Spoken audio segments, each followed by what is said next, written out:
Emaitza hauek horrela badira, Tolosarrak zoriontzen jarraitzeko asmoa edo zoriondu beharra azpimarratu nahiko genuke. Azken finean, emaitza hauek adierazten dute Tolosarrak hasi zuten lana ongi egiten eta ongi jarraitzen dutela egiten. Horregatik zoriontzeko da erabat voluntarioa bilakatu den birziklatze edo biltze sistema hau edo honen bidez datuak ere oraindik mantentzea. Eta zentzu horretan behintzat iruditzen zaigu aurretikan egin dugun bide guzti horrek ona ekarri gaitula eta zentzu horretan behintzat azpimarratzekoa da bilakaera guzti horretan herritarren portaera zer nolakoa izan den.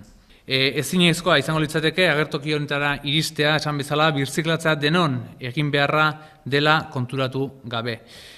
Patxiamantegi berak onartu zuen prentsaurrekoan hobetzeko kontuak badaudela eta nola ez. Guretzako hau dena ibilbide bada eta ibilbide jarrai horretan etengabeko hobekuntzetan egin behar dugu lan. Bai kontzientziazioan, bai bilketan, bai tratamenduan eta zentzu guztietan ibilbide luze bada. Eta are gehiago edukiontzien sarbidea erabat librea denean salkatzen dugun kalitatea edo salkatzen dugun horren kalitatea zer nolakoa den jakitea ezinbestekoa da.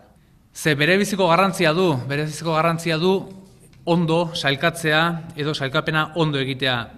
Gaizki egindako gutxi batzuen oztopoa beste guztiek edo ongi egindako beste guztien lan ona pikutara botatzen duelako. Ondorioz, zer nora botatzen den jakitea ezinbestekoa daukagu eta esan bezala horren bestez karakterizazio bat egitea importantea dela iruditzen zaigu. Eta hala eta guztiz ere, zifra hauek 70%an mantentzea Tolosarren birziklatze tasak erakusten du birziklatzea gelditzeko etorri dela eta etorkizuneko gizartean birziklatzea izango dela nagusi. Eta zentzu horretan Tolosak erakutsi du herri honek ez duela ez errasgailurik behar.